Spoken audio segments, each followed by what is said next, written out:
चलिए, अभी हमने पढ़ लिया था वोवेल साउंड, अब हमें पढ़ना है कॉन्सोनेंट साउंड्स क्या होते हैं। तो यहाँ पे हेडिंग डालेंगे हम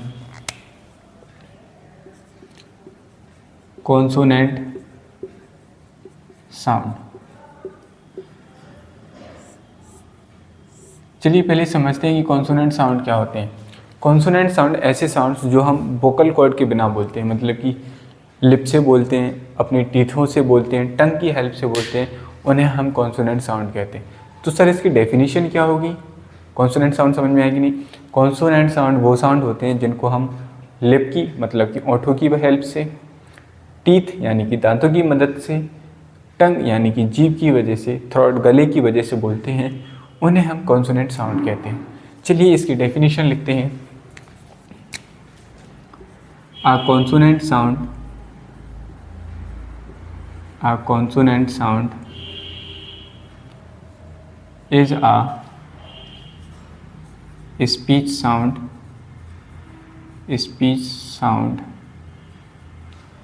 that is created by partially or completely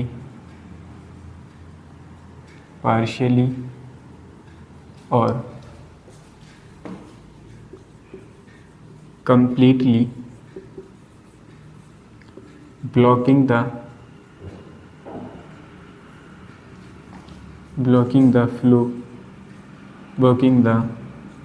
airflow through,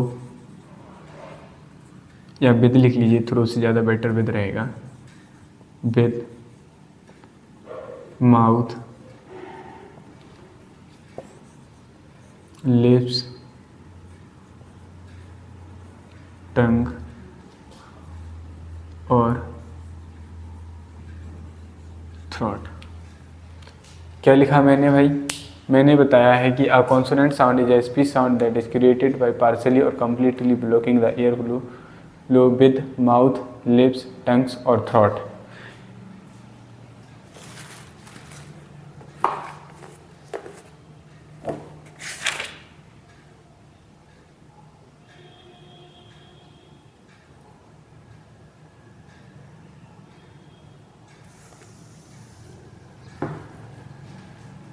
ठीक है, तो उसे हम क्या कहेंगे? उसे हम कहेंगे कॉन्सोनेंट साउंड। अब कॉन्सोनेंट साउंड के एग्जांपल समझते हैं। जैसे मैंने कहा एग्जांपल P and B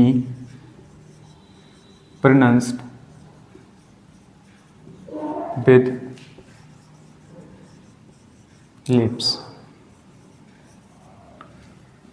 फिर मैंने दूसरा एग्जांपल लिखा T and D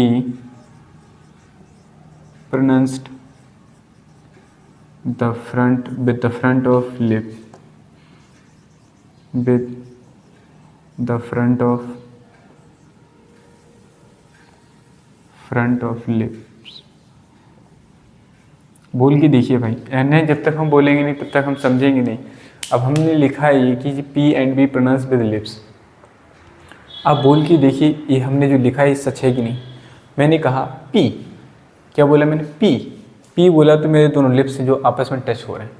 फिर मैंने बोला B, मैंने जितनी भी बार B बोला मेरे दोनों लिप्स आपस में टच हुए। तो इससे समझ में आती है कि बात P और B को हम जब बोलते हैं तो हमारे लिप्स की वजह से बोलते हैं। P तो मेरे मुंह से जो आवाज़ निकल रही थी उसको लिप्स ने बंद करके क्लोज करके उसको प्रेस किया और फिर वो आवाज़ निकली P और B। ऐसे ही फिर हमने देखा T, D। जब भी हमने T और D बोला है तो हमारी जो लिप टंग है उसका पहला ऊपर वाला स्टार्टिंग वाला पार्ट, ये वाला पार्ट, ये हमारा वर्क कर रहा है। इसकी वजह से तो ये समझ में आया कि ये हमारे क्या होते हैं? कॉन्सोनेंट साउंड होते हैं। चलिए अब इस लाइन को आगे बढ़ाते हैं। इस लाइन हमारे लिए बहुत ही इंपॉर्टेंट है। जैसे जैसे हम यहाँ जो भी चीज़ें सीखते जाएंगे उसको यहाँ इंक्लूड करते जाएंगे। अभी हमने साउंड पढ़ लिया। साउंड होते हैं हमारे 44। मैं यहाँ ब्रैकेट में लिखे दे रहा हूँ साउंड कितने होते हैं? 44। इनको हमने 2 टाइप्स में बांटा। अब साउंड के बाद आता है क्वेश्चन कि साउंड के बाद क्या चीज़ बनी? तो साउंड के बाद आते हैं हमारे लेटर्स। क्या आते हैं? लेटर्स। अब आप लेटर्स तो सभी जानते ही होंगे, नहीं जानते हैं तो चलिए सुनते हैं, समझते हैं लेटर्स होते क्या हैं। लेटर्स, हेडिंग डालेंगे हम यहाँ पर लेटर्स, और उसके बारे में समझते हैं लेटर्स क्या होते हैं। जितनी भी चीज़ें अभी तक हम सिर्फ बोल रहे थे, क्या कर रहे थे, बोल रहे थे, जब हमने उन बोलने जो हम बोल रहे थे उसको जब हमने लिखा तो वो बन के आ गया हमारे सामने लेटर्स। जैसे आपने देखा होगा कि जो छोटे बच्चे होते हैं, बेसिकली जो छोटे बच्चे होते हैं वो पहले तो कुछ जानते नहीं हैं, जब वो थोड़े बड़े होते हैं तो वो बस रोते ही रहते हैं। रोने के बाद वो कुछ बोलना सीखते हैं, बोलना सीख जाते हैं तो बस वो मम्मी पापा जीजी भैया ऐसे बोलते रहते हैं। फिर फाइनली क्या होते हैं कि जब और बड़े होते हैं तो उनको लिखना सिखाया जाता है, फिर उनको बताया जाता है आ से अनार, A for apple, B for ball. तो अब वही चीज़ हम सीख रहे हैं भाई, क्योंकि अभी तक हम सिर्फ बोल रहे थे ए बी पी। जब हमने इस आवाज़ को लिखा तो वो हमारा लेटर्स कहलाया। तो यहाँ से लेटर्स की डेफिनेशन क्या बनती है, तो लेटर्स की डेफिनेशन बनती है रिटर्न फॉर्म ऑफ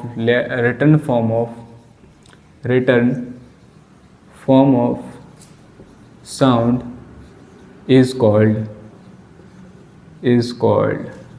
letters। समझ में आई बात। उसको हमने क्या कहा, लेटर्स का।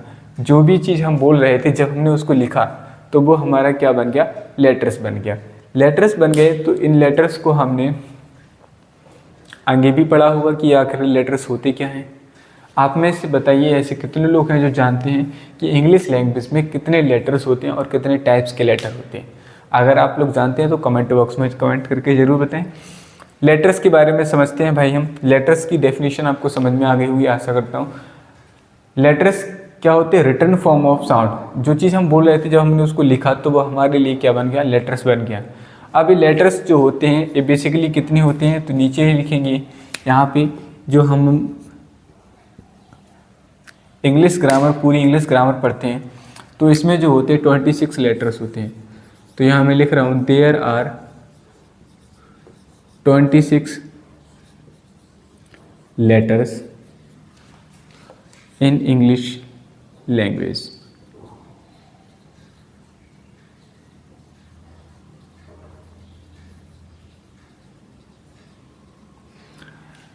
अगर हमें अब इंग्लिश लैंग्वेज को समझना है तो सबसे पहले हमें इन 26 लेटर्स को समझना होगा, तभी तो भाई हमें पता चलेगा कि कहाँ कौन सा लेटर है, कैसे उसकी आवाज़ निकलेगी, कहाँ उसको क्या पढ़ना है। तो हमारे लिए सबसे इम्पोर्टेंट है ये 26 लेटर्स के बारे में जानना।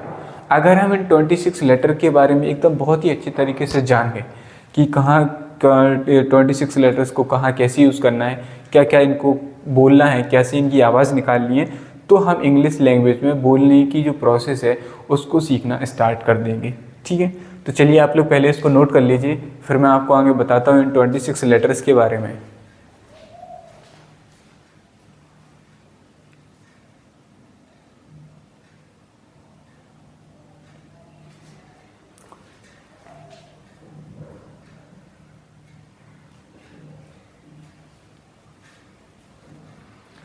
चलिए ठीक है, आपने वो लिख लिया होगा तो मैं इसको रेस करता हूँ।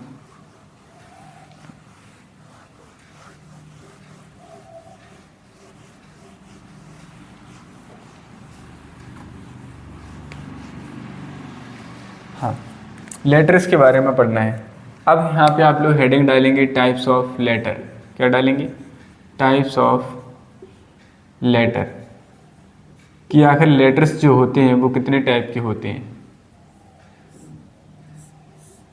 ठीक है, तो हमें पता चला है, हमें पता है, क्या पता है आपको पता है कि नहीं मुझे नहीं पता, बट मैं आपको बता दूं। There are 2 types of letter. There are 2 types of letter. कितने टाइप के होते हैं भाई, 2 टाइप्स के होते हैं। कौन कौन से होते हैं, तो लिखिएगा। First is vowel letters, vowel letters, और दूसरे होते हैं हमारे कॉन्सोनेंट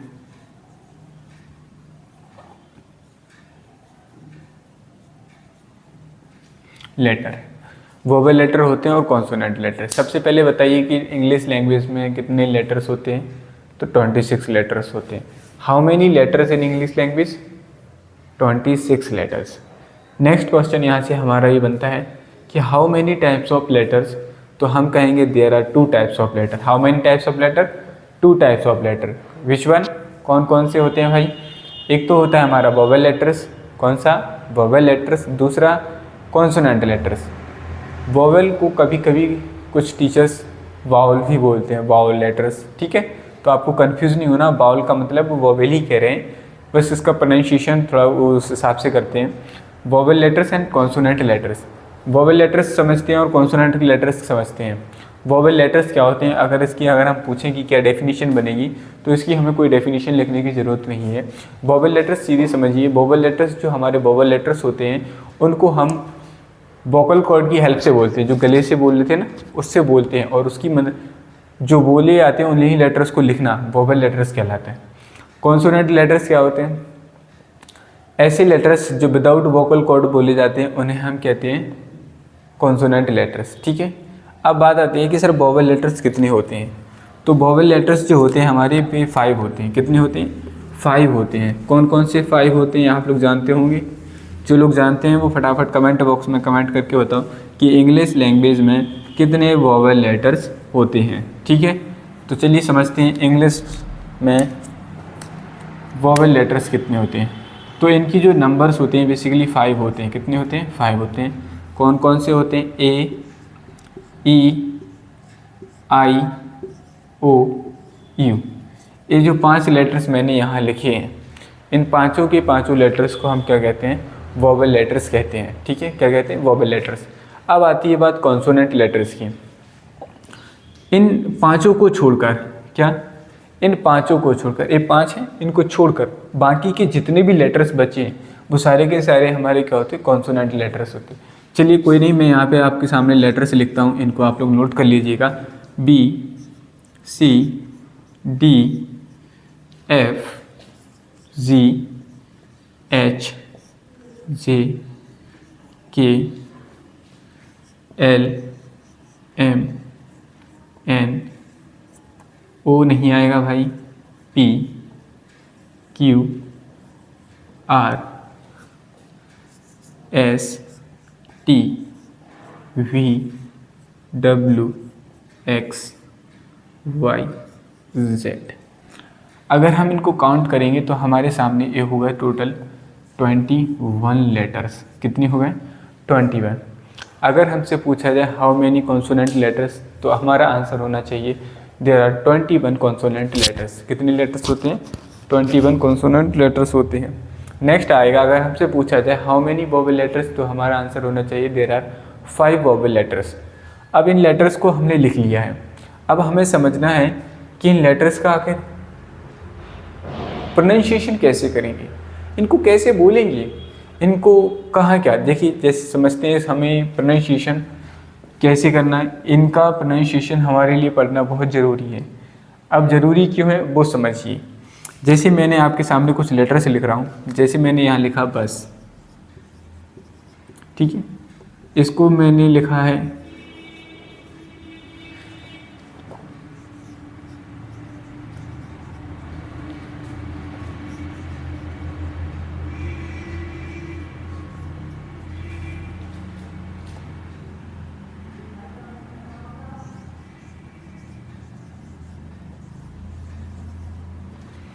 मैंने आपके सामने 5 वर्ड लिखे हैं। आप लोग इन वर्ड्स को प्रोनाउंसिएशन करें, आप लोग उनको बोल कर देखिए आप लोग क्या बोल रहे हैं। चलिए देखते हैं। ये पहला वाला लेटर जो लिखा मैंने इसको बोला बस। क्या बोला? बस। दूसरा लेटर मैंने इसको बोला ट्यूब। मैं यहाँ हिंदी में लिखता जा रहा हूँ कि जिससे आप लोगों को थोड़ा क्लियर होता जाए कि हम इसको प्रोनाउंसिएशन को पढ़ना क्यों जरूरी है। बस इसको हम क्या लिखेंगे? ट्यूब। इसको क्या पढ़ेंगे? फार। इसको क्या पढ़ेंगे? फास्ट। इसको क्या पढ़ेंगे? जीनियस। जीनियस। ठीक है, इस तरीके से हम इनको पढ़ेंगे। बस यहाँ हमें यूँ तो हम इसको कहीं पढ़े नहीं थे, इसको यू ही पढ़ते हैं। एक बार समझते हैं, इसको बी पढ़ते हैं, बी बोलते हैं बी, इसको यू बोलते हैं, इसको एस बोलते हैं। लेकिन BUS तो बुश होना चाहिए था, लेकिन यहाँ इसको हमने बस पढ़ा। इसमें देखो TUVE, इसको हमने क्या पढ़ा, ट्यूब।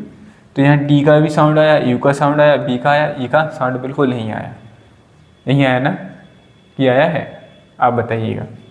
नेक्स्ट आता है फार, FAR, फार। तो यहाँ ए का साउंड आया, यहाँ लिखा FIRST, फर्स्ट। तो यहाँ आई को हमने तो पढ़ा ही नहीं, हम तो आई को यहाँ पढ़ रहे हैं फर्स्ट। यहाँ ये जी है, जी को हम जी है, लेकिन इसको हमें गा पढ़ना होता है, लेकिन हम यहाँ इसको जा पढ़ रहे हैं, जीनियस। क्यों पढ़ रहे हैं, ये सारी चीज़ें हमें समझनी है। तो हमें इन लेटर्स के प्रोनाउंसिएशन को सीखना, पढ़ना और समझना बहुत ज़रूरी है। अगर हम सही प्रोनाउंसिएशन करेंगे तभी तो हम सही इंग्लिश बोलेंगे। अगर हम प्रोनाउंसिएशन ही गलत करेंगे तो सिंपल सी बात है, हमारा इंग्लिश बोलना तो भूल ही जाइए। अगर हम सही लेटर्स का सही प्रोनाउंसिएशन करेंगे, पढ़ेंगे, तभी तो हमें कोई भी चीज़, लेटर्स कब कहाँ कैसे बोलना है वो हम बोल पाएंगे और उसको समझ पाएंगे। क्योंकि बहुत ज़्यादा बच्चे ऐसे होते हैं जिन्हें एक डाउट ही रहता है, सर हम इसको यहाँ आ पढ़ रहे हैं, यहाँ आई पढ़ रहे हैं, ऐसा क्यों हो रहा है, इसमें क्या रीज़न है। तो वो सारे रीज़न्स हमें समझने हैं। पहले आप लोग इसको इतना नोट कर लीजिए, फिर हम इसको आगे समझते हैं।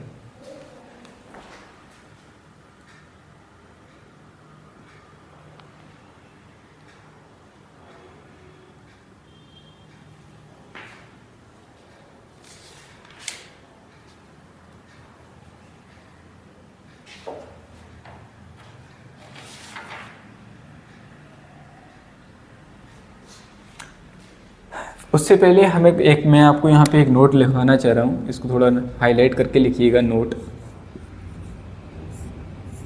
बोलिए इसमें नोट में क्या है, ये पैसे वाला नोट नहीं है भाई, वरना आप पैसे वाला नोट समझो, ये नोटिस वाला नोट है, उसको समझना है आपको, ठीक है। इस नोट में है कि जो दो हमारा लेटर्स होता है बाई, क्या जैसे मैंने बोला the letter by can sometime function, the letter y can sometime function as a vowel, which is known as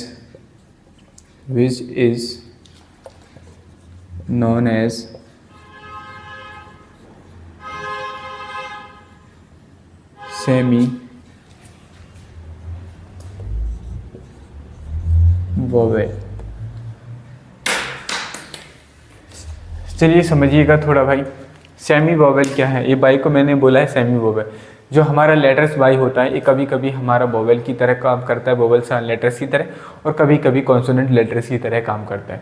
इसलिए जो हमारी जो इंग्लिश लैंग्वेज है, इस इंग्लिश लैंग्वेज में बाई को हम लोग कभी कभी क्या करते हैं कि सेमी वोवेल की तरह काउंट करते हैं।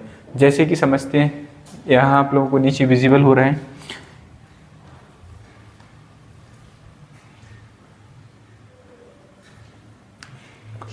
चलिए मैं यहाँ पे एग्जांपल लिख के बताता हूँ, आप लोग देखिएगा। एग्जांपल जैसे मैंने कहा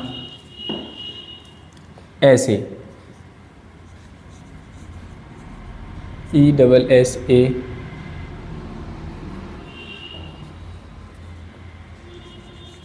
EASY, इजी, मैंने लिखा इजी।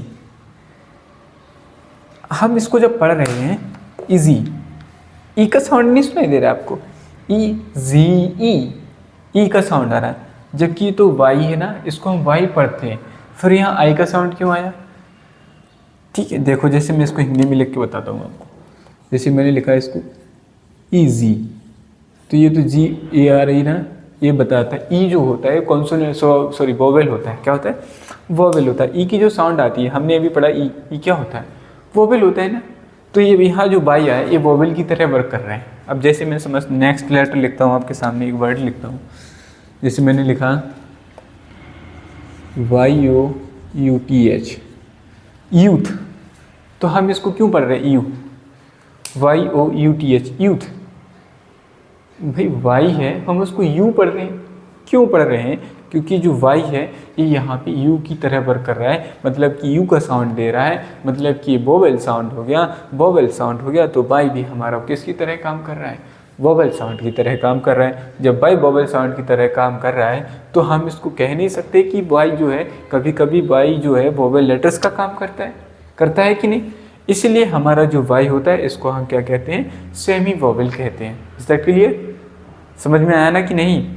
समझ में आ गया है तो इसको नोट करिए फटाफट।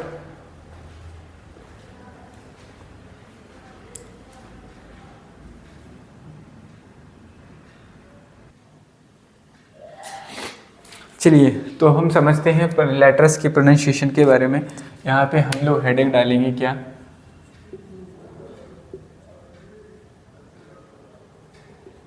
Pronunciation of vowel letters.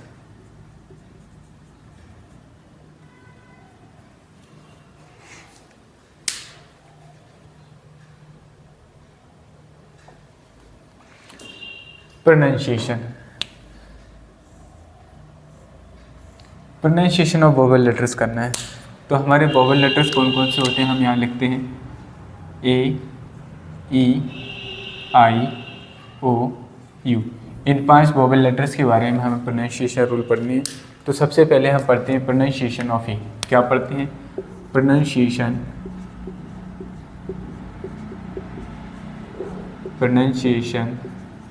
Of A letters. ठीक है, इसका हमें क्या करना है, प्रोनाउंसिएशन सीखना है। तो जो मैं बाइलिंगुअली लिखवाऊंगा आपको कोई टेंशन नहीं लेना कि सर आप इंग्लिश पढ़ा रहे हैं और हिंदी में लिखवा रहे हैं, कोई दिक्कत नहीं है। हमारे लिए समझना और सीखना बहुत ज़रूरी है, चाहे हम किसी भी तरीके से सीखें। इट इज़ इम्पोर्टेंट कि हम सीख क्या रहे हैं और कैसे सीख रहे हैं। ये ज़रूरी नहीं इंग्लिश है हिंदी है भाई, जब तक आप इन दोनों को मिक्स करके नहीं पढ़ेंगे तब तक आपको समझ में ही नहीं आएगा कि हमें इंग्लिश सीखना क्यों ज़रूरी है और हिंदी क्यों ज़रूरी है। इसलिए हम दोनों चीज़ों को लिखेंगे। मैं आपको यहाँ पे कुछ चीज़ें इंग्लिश में भी लिखवाऊंगा, कुछ हिंदी में भी लिखवाऊंगा, आपको घबराना नहीं है, ठीक है। तो प्रोनाउंसिएशन ऑफ ए का जो प्रोनाउंसिएशन होता है,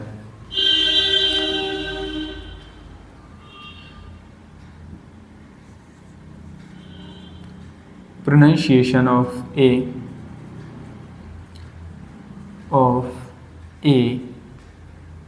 इज आ, ए, ठीक है। क्या क्या प्रोनाउंसिएशन हुए हमारे, ए, आ और ए, ठीक है। ये हमारे प्रोनाउंसिएशन निकलते हैं। अब हमें इन सभी की प्रोनाउंसिएशन के बारे में समझना है। एक और लेटर आता है हमारा आ, इन चारों के बारे में समझते हैं। तो फर्स्ट यहाँ पे आप लोग लिख लीजिए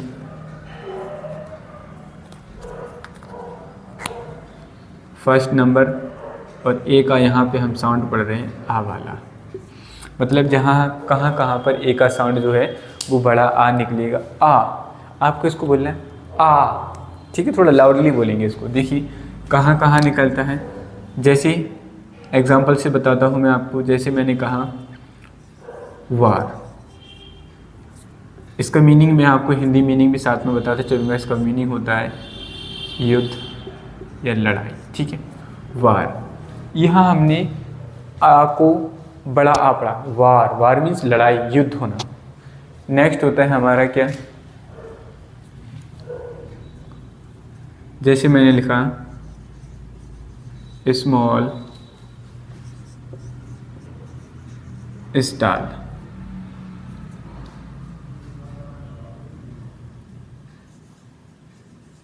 फार, ये जो होते हैं हमारे क्या होते हैं, इनमें देखो सभी में आपको आ, बड़ा आ का प्रोनाउंसिएशन सुनाई दे रहा होगा। स्मॉल, स्टाल, फार इसका एक्चुअली हिंदी मीनिंग आपको आता है तो लिखते या नहीं आता तो मैं बताता हूँ। फार का मीनिंग होता है दूर।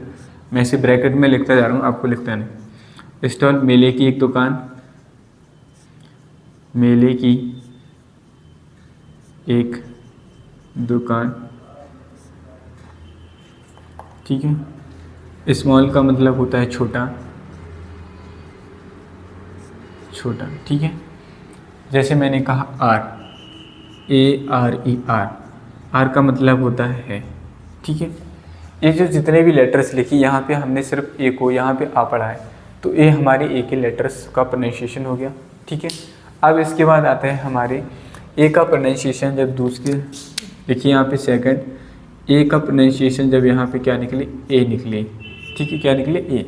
जैसे एग्जांपल समझते हैं भाई यहाँ से। एग्जांपल में जैसे मैंने कहा कैन, क्या कहा मैंने, कैन। अब देखिए भाई इंग्लिश लैंग्वेज में एक ही मीनिंग के बहुत सारे लेटर्स होते हैं, एक ही वर्ड के बहुत सारे मीनिंग होते हैं, आपको कंफ्यूज नहीं होना है। इस कैन का मतलब होता है कैन। कौन सा वाला कैन, जो हम लोग होते हैं बड़े बड़े ड्रम्स जो होते हैं हमारे पास, उनको हम जैसे कि 25, 30, 50 लीटर के जो ड्रम होते हैं उनको हम कैन बोलते हैं। तो यहाँ कैन, तो यहाँ ए का जो साउंड आ रहा है ए आ रहा है, क्या आ रहा है, ए आ रहा है, कैन। जैसे मैंने बोला चैन, चैन मीन्स क्या होती है, कड़ी, या एक टाइप की रस्सी होती है, रस्सी या कड़ी, जिससे एक दूसरे से लोग क्या होते हैं, कनेक्ट होते हैं। ठीक है, पेन, पेन मीन्स क्या होता है, दर्द। ये क्या है, यहाँ पे भी आई का जो ए का जो साउंड आ रहा है ए, आई हम इसको पढ़ रहे हैं क्या, नहीं पढ़ रहे हैं। अगर जैसे ये लिखा है PAIN तो इसका होना है पाइन, नहीं, हम इसको पढ़े एन, एन, पेन। आई को हम पढ़ ही रहे हैं, यहाँ सिर्फ ए का ही साउंड निकल रहा है, यहाँ पर आई साइलेंट है, याद रखिएगा। यहाँ आई साइलेंट है, यहाँ इसका आई की कोई साउंड नहीं निकल रही है। यहाँ इस बेसिकली हम ये भी कह सकते हैं कि हम यहाँ ए आई को ए पढ़ रहे हैं। यहाँ पेन हो गया, केन हो गया, चेन हो गया, इस तरीके के जो लेटर्स आते हैं हमारे, ये हमारे क्या बताते हैं, ए का प्रोनाउंसिएशन जो कि क्या निकलता है, ए निकलता है। आप लोग इसको नोट करिए।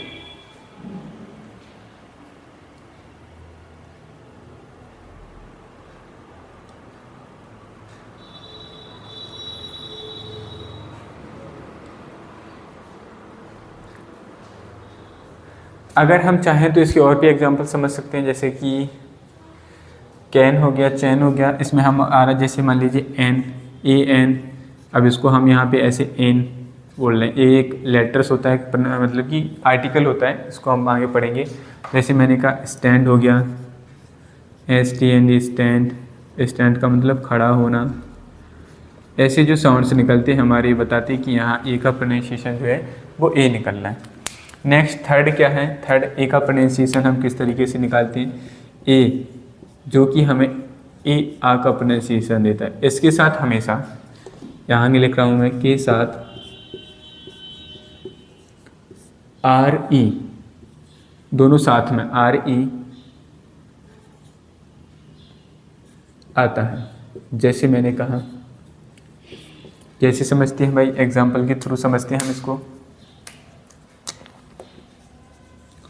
जैसे मैंने लिखा मेयर, MERE, मेयर।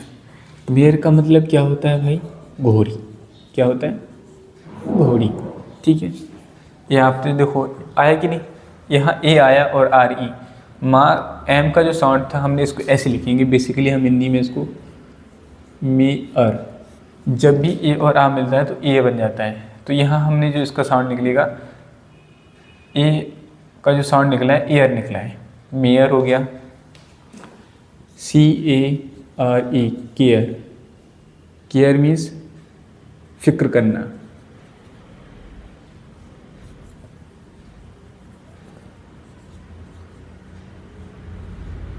फिक्र करना। फेयर मीन्स किराया।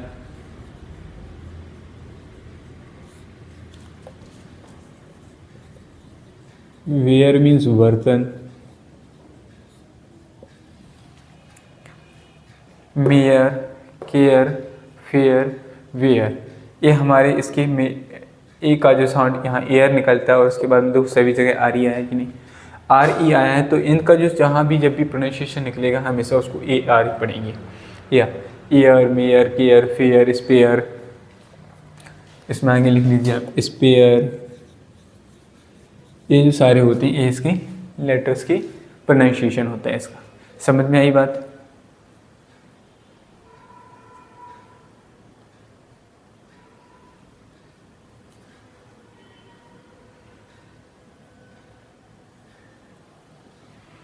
ठीक है। यहाँ आप लोग स्पेयर का मीनिंग लिख लीजिए। स्पेयर का मीनिंग होता है क्या? बचाना।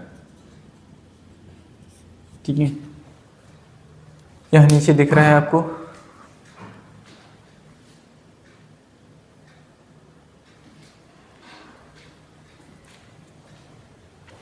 चलिए ठीक है, आप लोग इसको नोट करिए। आज मैंने जितना पढ़ाया है आशा करता हूँ आप लोगों को समझ में आया होगा। अगर आपको कोई भी डाउट है, अगर आपको कुछ भी पूछना है तो आप कमेंट बॉक्स में कमेंट करिए। अगर आपको वीडियो अच्छी लगी, आपको अगर पसंद आई है तो चैनल को लाइक कीजिए, वीडियो को लाइक कीजिए और हमारे चैनल को सब्सक्राइब कीजिए। Thank you so much. बाकी का हम कल पढ़ेंगे इसके आगे की चीज़ें। Thank you.